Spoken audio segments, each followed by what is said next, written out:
Boa tarde, sejam todos muito bem-vindas e bem-vindos a mais uma live da Maratona de Lives do Workshop Meu Parto Seguro. Eu sou a Aline Del Corvo, enfermeira obstetra, parteira aqui em São Paulo, e eu tô muito feliz com o número de inscritos pro workshop, gente, que alegria, viu?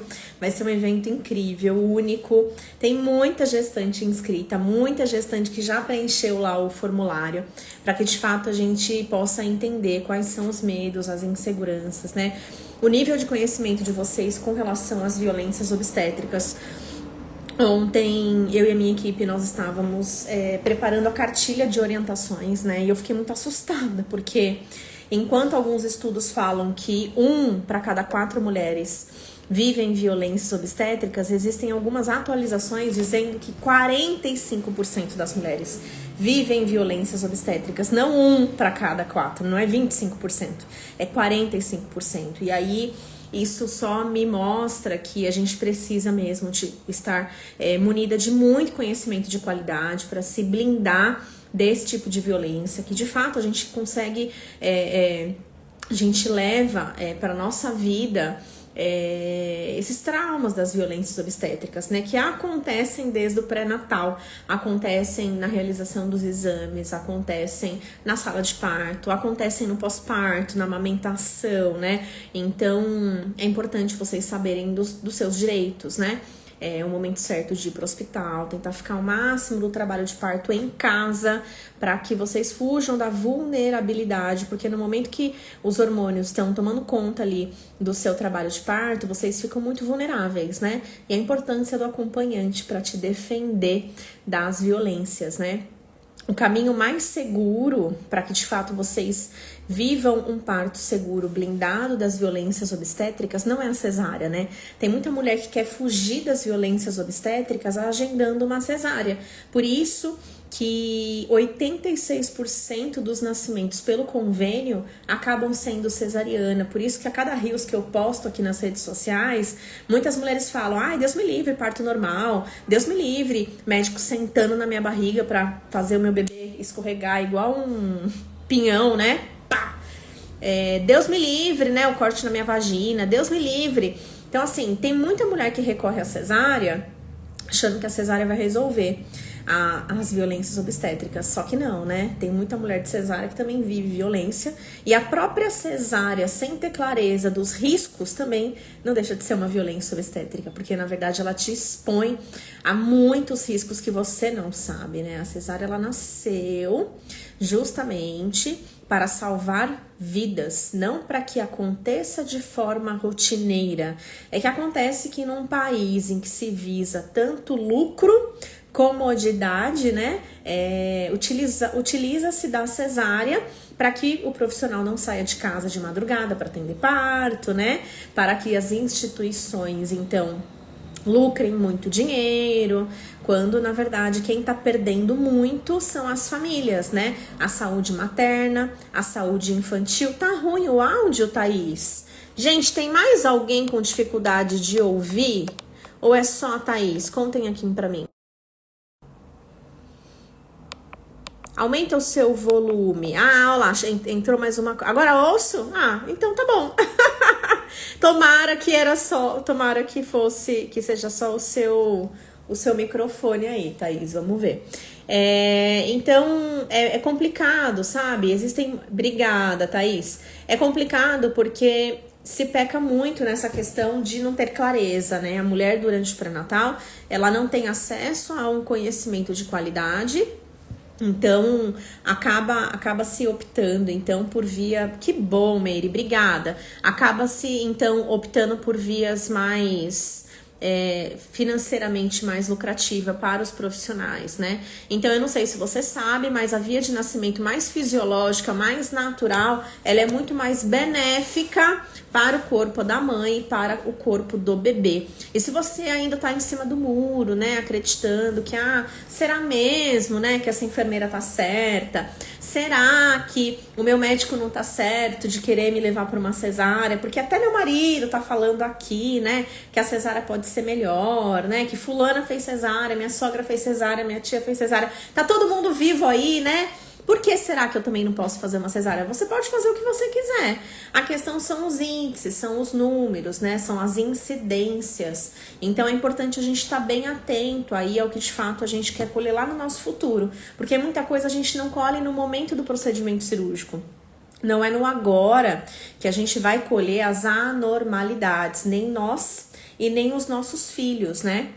E quando a gente fala do nosso bem mais precioso, que é o nosso bebê, o impacto para o bebê ele pode acontecer no agora, no imediatismo ali do nascimento, dele nascer com algum desconforto respiratório, mas pode ser que ele nasça bem e que ele colha lá no futuro alguma anormalidade. Então, já que a gente está falando do bebê, eu quero te explicar por que para o bebê nascer por cesárea eletiva pode não ser uma boa escolha. E eu tenho aqui, gente, de verdade, eu ficaria aqui, 4 horas seguidas falando porque para o bebê nascer por cesárea eletiva não é uma boa escolha. Mas eu escolhi alguns tópicos principais para que essa live não fique uma live cansativa para você, tá? Então, em primeiro lugar, eu preciso que você saiba que para o trabalho de parto começar, o bebê, na grande maioria das vezes, não é só essa via, por essa mão que acontece, mas na grande maioria das vezes, o bebê, através da maturidade pulmonar, ou seja, quando o pulmão do bebê já está pronto para inspirar e expirar, né? Fazer esse movimento de ar para dentro e ar para fora. Ele sinaliza para o líquido amniótico, ele libera uma substância no líquido amniótico para avisar o sistema materno, através do líquido amniótico, que ele está pronto para nascer. E aí o organismo materno identifica essas enzimas, né? O recebimento dessas enzimas e então sinaliza todo o organismo através da liberação de hormônios para o trabalho de parto começar. E aí a mulher começa a ter então a liberação de algumas substâncias para dar início ao trabalho de parto. E aí a mulher começa então a perder o tampão mucoso, começa a ter algumas contrações, começa a ter algumas sensações diferentes que dão início ao trabalho de parto, né? Então existe toda uma comunicação e esses hormônios eles voltam então para o organismo do bebê para que então o sistema nervoso do bebê esteja preparado. Olha, o seu pulmão avisou o organismo materno que está pronto e agora eu devolvo uma outra substância para você para que o seu cérebro saiba que você vai nascer. Então existe toda uma alimentação hormonal entre o corpo feminino e entre o corpo do bebê para que ambos estejam prontos e conectados para o momento do nascimento. E isso é muito benéfico, inclusive quem colhe os frutos de tudo isso é a própria amamentação. Existem muitas mulheres que têm dificuldade na amamentação. A média da amamentação no nosso país é de apenas 54 dias. Por quê? Existem muitos bebês que não nascem prontos para amamentar. Gente, mamar para o bebê é como fazer uma academia. Ele precisa saber abrir o bocão de tubarão, ele precisa, além de abrir o bocão de tubarão, ele precisa succionar, fazer os movimentos ali de sucção no seio materno. Além de succionar o seio materno, ele precisa deglutir e ele precisa respirar. Então ele precisa fazer esse ciclo de abocanhar o seio materno, engolir o leite da mãe, né? E respirar de uma forma de ciclo sequencial, para que daí ele consiga engolir o leite materno. Então, para tudo isso acontecer, ele tem que ter uma certa maturidade neurológica. Muitos bebês de cesárea eletiva, eles não estão prontos para fazer tudo isso. E eles têm muito mais dificuldade de estabelecer uma mamada efetiva, justamente porque eles foram tirados do ventre da mãe antecipadamente. Aí você vai me dizer assim, mas Aline, eu já tinha 38 semanas. Mas Aline, eu já estava com 39 semanas. Meninas, uma coisa é vocês estarem no termo. O que é no termo? É pelas contas da data da última menstruação já ter alcançado a 37ª semana. Mas os bebês, eles têm da 37ª semana de gestação até 41 a 42 semanas para nascer. Por que tem bebê que chega com 42 semanas de vida e ainda não nasceu? Né? Porque vocês não engravidam menstruadas. Alguém aqui engravidou menstruada? Quantas de vocês não tem um erro de data, que às vezes a data do ultrassom não bate com a data da última menstruação de vocês? O cálculo ali da DUM e da DPP. Muitas vezes não bate. Por quê? Isso são números que estão estimando uma possibilidade ali da fecundação. Mas de verdade a gente não sabe a data exata. Sabe qual é a data exata da fecundação? Vai ser o capurro. E sabe qual é o capurro do bebê? A gente só vai descobrir o capurro do bebê, a gente só vai saber certinho, Thaís, quando o bebê nascer, né? E de fato o pediatra examinar o bebê na sala de parto. Aí ele vai avaliar o tônus do bebê, prega plantar do bebê. Aí existe uma outra nota que se chama capurro. Esse capurro é que de fato vai dar a nota final pro bebê. É ele que vai dizer exatamente quantas semanas de vida o bebê tem, né? Por exemplo, a Bianca, minha filha caçula, pelas minhas datas, ela estava com 36 e 6 sétimos. No capurro, ela nasceu com 37, 4 sétimos. Ou seja, ela não era mais prematura, entende? Então, o capurro para a data da última menstruação e para a data da ultrassom, ele pode ter uma diferença de 2 semanas para mais ou 2 semanas para menos. A gente nunca vai saber. Por isso que a gente não deve agendar uma cesárea sem razão, sem que de fato exista uma razão muito séria, né? E existem poucas razões para que de fato a cesárea tenha uma indicação real, né? Que segundo o Ministério da Saúde, só 15% das mulheres deveriam agendar uma cesárea. E no nosso país, 86% das mulheres da rede privada agendam uma cesárea. Isso é muito triste. Isso está nos dizendo que existe algo muito forte nos convênios acontecendo que está levando as mulheres para uma cesárea desnecessária. E isso está levando as mulheres expondo as mulheres e os bebês a riscos que elas não conhecem, né?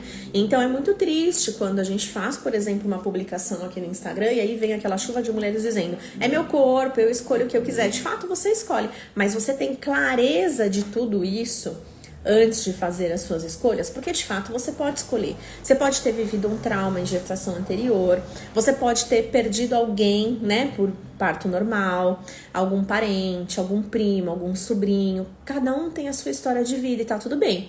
Mas antes de fazer uma escolha, é necessário que você tenha toda a base de conhecimento necessário, que é o que a grande maioria das mulheres não tem. Muitas mulheres não têm clareza dessa fisiologia que eu acabei de explicar para vocês, com relação ao mecanismo do nascimento do bebê, dessa necessidade da maturidade pulmonar e da necessidade da maturidade neurológica para o bebê poder nascer e nascer bem e nascer melhor, entende?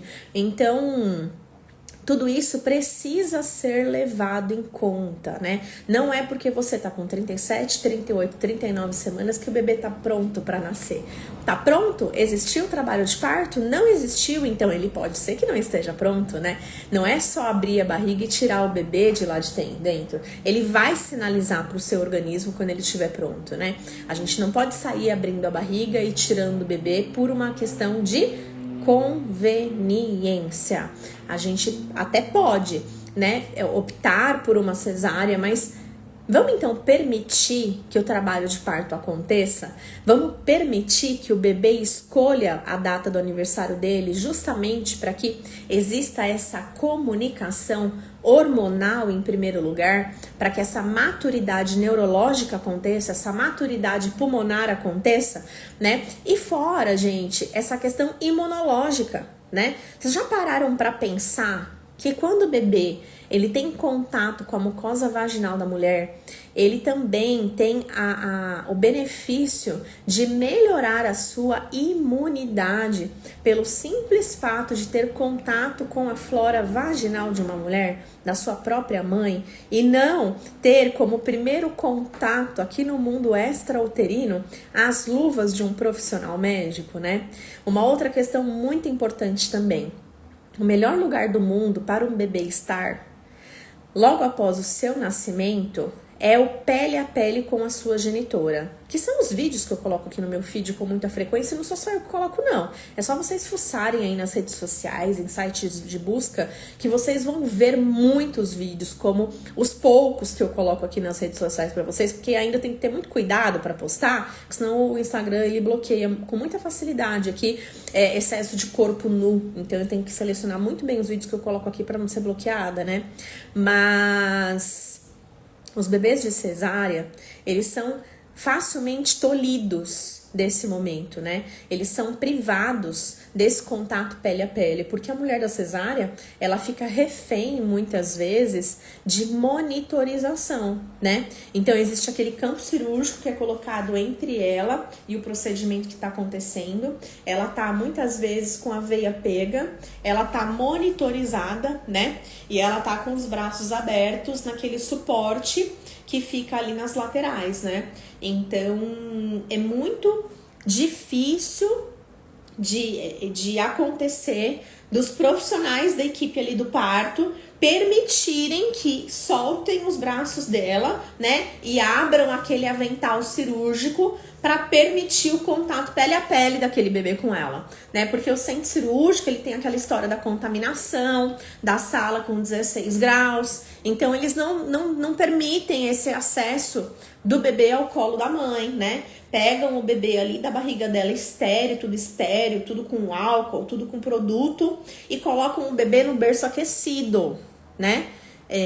Tudo estéreo, tudo muito limpo. Quando, na verdade, o primeiro lugar que um bebê precisaria ter contato é o colo da sua própria genitora, para que ele tenha contato com essa microbiota, com essas bactérias da pele dela, né? Para que as bactérias do bem, da pele dela, pudessem então abraçá-lo e fazer essa primeira colonização benéfica, bacteriana, do bem, para fazer essa primeira defesa na pele do bebê. Uma outra coisa também que vocês não sabem, também pode ser o próprio pai, tá? E se a mãe não estiver bem, pode ser o próprio pai. E ninguém fala isso para vocês nos hospitais, né? Sendo que pode ser o próprio pai. Tem muito pai que faz isso, tá? Mas é curioso, né? Mas a gente precisa se indispor, né? O pai, ele precisa colocar isso no plano de parto, e vocês precisam dar uma brigadinha para exigir esse direito de vocês, né? Porque o hospital, muitas vezes, eles não querem ter esse trabalho, sabe? Eles encaram isso como um trabalho para eles. Tipo, ai, que saco. Ter que dar o bebê pro pai. Meu Deus, e se ele deixar cair? E se... né? Quando na verdade isso é um direito de vocês, né? Para que privar vocês de ter esse contato que é tão importante, ele é tão benéfico, né? Existem estudos que comprovam esses benefícios do pele a pele com os genitores. É por isso que tantas famílias têm optado pelo parto domiciliar, né? Que tem lá os seus riscos, claro, todo parto tem seu risco, mas considerando essa questão do parto ser um momento muito familiar, né? Da importância desse pele a pele, desse olho no olho do bebê com a família, que os hospitais acabam querendo arrancar esse primeiro contato. Muitas famílias têm optado por esse parto domiciliar para não serem tolhidos desse primeiro contato, que deveria ser deles, né? Então, é necessário sim dispor, tá? Mas o pai, ele tem esse direito sim, não tem nenhuma lei que fala que tem que ser assim. É necessário buscar alguns estudos que comprovem esse benefício. Esses estudos não são nacionais, são internacionais, aí precisa dar uma traduzida, mas existem estudos que falam sobre isso. Colocar no plano de parto e na visita que for fazer o hospital dizer, olha, na cesárea, eu sei que às vezes é um pouco dificultoso, eu quero fazer hora dourada, mas se eu estiver indisposta para isso por alguma razão, eu gostaria que o meu esposo fizesse então a hora dourada com o bebê, sentadinho ali numa poltrona, mas que o bebê fosse entregue a ele e não ser colocado no berço aquecido imediatamente após o nascimento, né? E tem uma outra questão muito importante também. O bebê, ele perde calor muito fácil, né? Ele, dentro do ventre materno, é como se fosse uma sauna. é muito quentinho, é muito gostosinho, né? Então, quando ele nasce num centro cirúrgico, que é 16 graus, é muito frio pro bebê, para poder, o corpo dele, para manter essa temperatura corporal, o corpo dele gasta energia. E aí ele já nasce perdendo peso. E o hospital, o pediatra, ele fica muito em cima dessa questão da perda de peso, depois fica monitorando a genitora, essa questão da amamentação, fica cobrando a mãe, olha, tá perdendo peso, não vai ter alta hospitalar porque tá perdendo peso, enfim. Então, quanto mais pele a pele, isso é método canguru, viu, gente? Com relação a isso, existem estudos nacionais. Quanto mais pele a pele o bebê fizer com os genitores, menor a probabilidade desse bebê perder peso, porque o corpo humano, ele tem a possibilidade de favorecer essa questão do equilíbrio corporal infinitamente melhor, né, mais potente do que o berço aquecido. Para que eu vou ter um berço com aquecedor se o meu corpo ele tem essa potência muito maior do que um aquecedor elétrico, né, artificial? O meu corpo ele tem esse poder muito mais intenso, né? Então, a hora dourada ela precisa ser feita com os genitores, né? Não com um bercinho aquecido. Então, aí tem essa questão da imunidade e do aquecimento. E tem a questão do bebê sentir a batida do coração ali dos genitores, né? Isso é muito importante para um bebê que acabou de nascer, que é imaturo, né? Que não sabe o que tá acontecendo. Imagina você que tá de mudança aí da sua residência. Você é um adulto que neurologicamente sabe que você está de mudança, que você alugou uma outra casa, ou que você comprou uma outra casa. Você sabe a data que você tem que desocupar o imóvel e a data que você vai para outro imóvel, certo? Agora você imagina um bebê, né, que tá lá no quentinho, dentro do útero, no escuro. Você não sabe que você vai ser botado para correr daquela casa, né, que é o útero. E aí você sai, é botado para fora daquela casa, via cesárea ainda por cima, né? E você tá num ambiente que você nunca viu, né? Desprotegido. Você não sabe quem é pai, quem é mãe, o que é o que, quem que vai cuidar de você, né? E ainda te colocam no berço aquecido, que não tem pele, não tem coração batendo. O barulho do coração de uma genitora, né? De uma mãe batendo ali perto do bebê, remete o bebê à vida intrauterina. Isso, para ele, remete a uma questão chamada segurança. Isso faz com que o batimento cardíaco do bebê caia e faz com que ele se sinta bem, se sinta feliz, se sinta amado e seguro. Então é muito importante a hora dourada para o bebê, e a hora dourada é mais favorecida no nascimento fisiológico e natural, normal, do que numa cesárea, por conta disso tudo que eu falei para vocês, essa mulher deitada, com a mão esticada, com aquele campo cirúrgico, enfim. E isso os estudos científicos eles também comprovam, né? Uma mulher que tem o nascimento mais natural possível, a hora dourada é muito mais facilitada, porque ela é protagonista desse nascimento, do que no nascimento via cesárea, né?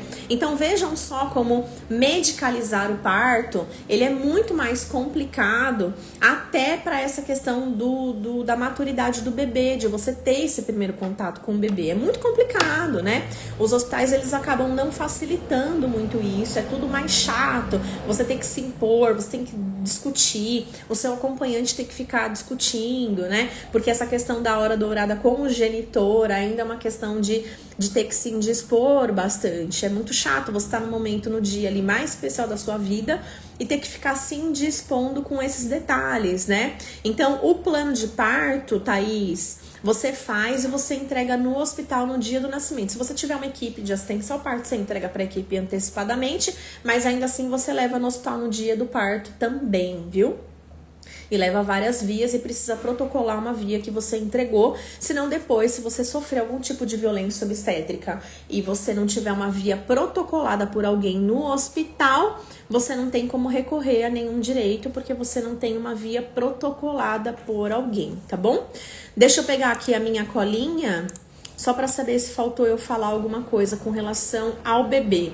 A colonização bacteriana, a redução dos riscos de problemas respiratórios, né? O parto, quanto mais natural possível, a gente reduz a incidência de problemas respiratórios para o bebê também. É bem importante que vocês saibam disso, tá? Melhora na microbiota intestinal do bebê também, né? A exposição ao trato genital materno durante o parto vaginal também pode promover um desenvolvimento saudável da microbiota intestinal do bebê, o que também traz benefícios ao longo prazo para a saúde digestiva e imunológica do bebê. Durante o trabalho de parto e o parto vaginal, o bebê é exposto a uma série de hormônios maternos, como ocitocinas e endorfinas, que promovem uma transição suave para a vida fora do útero. Isso é muito bom, né? Então, o parto vaginal e o trabalho de parto oferecem benefícios importantes para o bebê, ajudando na adaptação inicial ao ambiente externo, no desenvolvimento do sistema imunológico, na colonização bacteriana e na redução de certas complicações neonatais, né? Analgesia para o parto normal é ruim? Não, não é ruim, Thaís, mas tem hora certa para acontecer e tem profissional certo para aplicar, viu? Então, inclusive, eu convidei um anestesista para fazer um episódio do Pode Nascer, justamente para a gente abordar esse assunto, porque ele é um pouco mais profundo. Aí eu vou trazer um especialista para abordar esse assunto aqui, para que eu não fale muita abobrinha, tenho medo de não aguentar. Thaís, com base em tudo que a gente conversou aqui nessas lives, deu para ter um pouco de clareza com relação à potência que nós temos, né? E no workshop eu vou falar um pouquinho também do que as instituições fazem, que às vezes potencializam a nossa dor. Essa questão da cultura, essa questão dos medos que nos colocam, né? Tudo isso aumenta a nossa dor. Quando a gente aumenta a confiança no nosso corpo, isso diminui a nossa percepção de dor, né? É claro que cada mulher tem uma questão muito individual ali relacionada. É interessante aprofundar um pouco mais os conhecimentos nessa questão, nesse assunto, nessa abordagem. Isso é bem importante mesmo, né? Se conectar com você e com o seu bebezinho e entender que a dor do parto, elas são como ondas, né? Elas vão e vêm. E nesse intervalo você consegue relaxar. Acredite, mas você consegue até dormir no intervalo das contrações, viu? Agora vamos falar um pouquinho dos benefícios do trabalho de parto e parto para a mãe, né, gente? É importante a gente dizer também. Então, uma das grandes questões é que não tem corte na barriga, né? A cesárea, ela é um procedimento mais invasivo. A cesárea, ela é excelente para salvar vidas. É uma intervenção cirúrgica que deveria acontecer de fato no momento em que as coisas estão saindo ali dentro do padrão da normalidade, né? Então são várias camadas da barriga que são cortadas, mas antes de haver esse corte existem outras intervenções como a sondagem vesical. Então o que é a sondagem vesical? É colocado um canudinho ali no seu canal do xixi para que você não urine na hora do procedimento cirúrgico, porque você também toma uma anestesia aqui na região das costas, né? Que também é uma intervenção que você recebe para o procedimento. Então, no momento dessa intervenção, você pode fazer xixi durante a cesárea. Então, por conta disso, você precisa estar com essa sonda para fazer xixi, porque senão você se molha e aí, para fazer os cortes ali na barriga, você não pode estar molhada, porque usa-se um bisturi elétrico, que se você se molha, você pode sofrer queimaduras. Então, existem todo um passo a passo ali para o procedimento da cesárea, de intervenções, não é só a cesárea que é uma intervenção, né? Existem todo antes da cesárea que são intervenções e um pós-cesárea que é intervenção, né? Então, pega veia, colhe sangue, administra medicações, faz a punção nas suas costas para administrar a anestesia, né? Passa a sondinha no xixi, porque você não pode urinar durante o procedimento em você, então fica com um saquinho coletor de xixi, que após a cesárea, só no dia seguinte que tiram essa sonda, aí faz as incisões ali no seu abdômen, tira o neném, depois sai costurando camada por camada, e de verdade, gente, essa etapa é a mais demorada da cesárea. Sair cortando e tirar o bebê é rápido, mas depois para suturar camada por camada é o que demora mais na cesárea, tá? Aí depois precisa, então, fechar com delicadeza cada camadinha, né? Observando se tá sendo fechado ali direitinho, ver se cada vaso sanguíneo não tá sangrando, porque até os vasos precisam ser estancados ali, aquela questão do sangramento.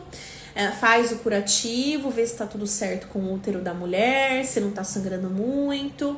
E aí a mulher depois fica numa outra sessão chamada RPA, aguardando voltar a mobilidade das pernas para depois ela ir pro quarto, né? Fica ainda um tempo em jejum via oral e com a veia pega ali com algumas medicações para que o útero se mantenha em contração e o sangramento não fique exacerbado, né? Riscos da cesárea, gente, são inúmeros, né? Todo parto envolve riscos, tanto o parto normal quanto a cesárea. Mas a cesárea, por ser uma intervenção cirúrgica, existem muito mais riscos. Risco de sangramento é maior, risco de trombose é maior, risco de aderência no momento da cicatrização também é muito maior. Numa gestação futura, você tem um risco de acretismo placentário, então se você engravidar novamente, a cesárea, ela pode fazer uma aderência ali diferente no útero. Por isso que a gente não pode pensar na cesárea como a minha via preferencial. Eu vou engravidar, eu já vou. Não, vou fazer cesárea, porque é muito mais prático, é muito mais simples, né? A gente não pode ter essa decisão logo de cara, entende? Ela serve para salvar a sua vida, caso alguma coisa, ou a vida do seu bebê, caso alguma coisa saia do padrão da normalidade. Porque a gente pode colher frutos não muito bons no futuro. Então, a gente tem que pensar que a fisiologia do nosso corpo ela é perfeita para um parto normal. A nossa pelve ela é toda elástica, ela foi feita para parir.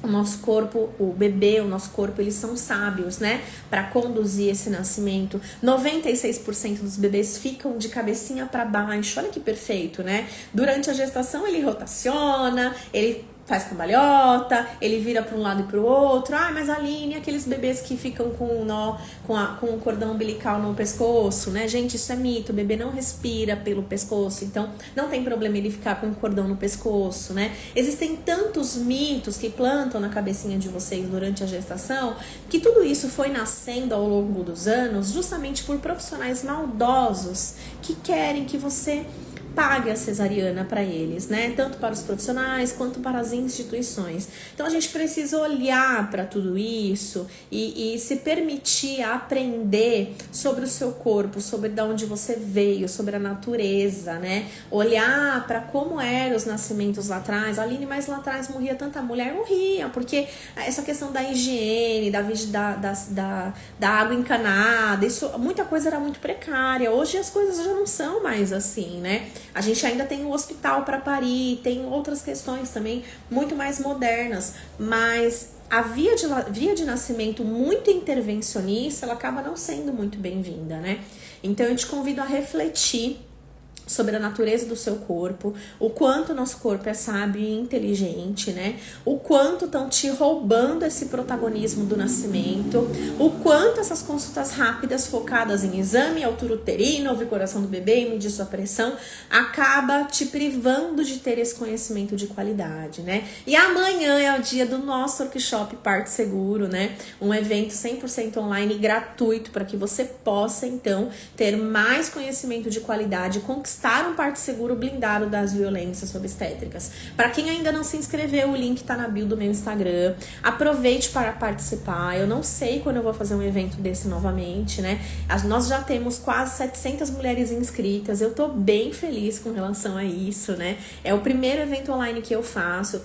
Nesse evento eu vou trazer muitas coisas legais, assim, e bem atuais com relação até a minha experiência pessoal. Eu sou uma mulher que vivi violências obstétricas no meu primeiro parto e eu consegui ressignificar isso e conquistei um parto seguro blindado de violências obstétricas no parto da minha caçula. E eu vou te ensinar o caminho das pedras, né? Eu vou te ensinar como eu trilhei esse caminho e como hoje eu ensino mulheres a conquistarem esse caminho também. A Thaís tá dizendo que hoje ela tem consulta. Vamos ver se será rápida de novo. É a terceira vez que eu vou. Estou animada pro dia 4. É amanhã, Thaís. Você fez sua inscrição? Depois você conta aqui pra mim. Vai ser amanhã, às 21h15. O link do evento vai ser enviado no grupo de WhatsApp. E agora à tarde eu vou enviar uma cartilha de orientações para vocês, que ontem eu fiquei a tarde toda fazendo essa cartilha para somar. Que bom que você fez a inscrição, Thaís, que legal, vai ser um prazer amanhã estar com você nesse workshop. Nessa cartilha de orientações eu vou contribuir com vocês com algumas questões sobre parto seguro e violências obstétricas, que eu sei que muita mulher que está gestante pela primeira vez não sabe o que é parto seguro, não sabe o que é violências obstétricas. Essa cartilha tá pronta, eu acho que por volta de umas 2 horas da tarde, a minha equipe vai disparar essa cartilha lá no grupo de WhatsApp para vocês poderem aprender sobre esse assunto muito importante, para que vocês não vivam situações ruins e tenham boas lembranças do nascimento do bem mais precioso de vocês, que é o filhinho de vocês. Combinado? Então, chamem as gravidinhas que vocês conheçam, aquela colega de trabalho que tá grávida, aquela vizinha que tá gestante, porque não importa, gente, se você vai ganhar bebê na rede privada, se você vai ganhar bebê na rede pública, com plantão, com equipe, não importa. Não importa se você já tá com 35 semanas, se você vai ganhar bebê a semana que vem, se você vai ganhar bebê em janeiro, se você acabou de descobrir o positivo. O conhecimento, ele não tem hora pra vir. O quanto antes, melhor, óbvio, né?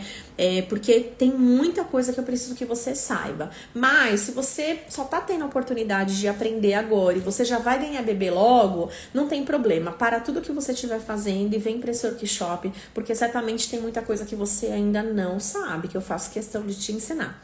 Certo? Foi um prazer ter vocês aqui hoje. Amanhã tem live? Amanhã a gente vai falar. Não tenho tempo para adquirir conhecimento sobre parto. E agora? E amanhã é a última live dessa semana de aquecimento pro workshop. A gente volta semana que vem falando mais um pouquinho sobre alguns temas. Mas esses temas quentes que vocês estão gostando bastante são especiais para o workshop. São assuntos escolhidos por vocês.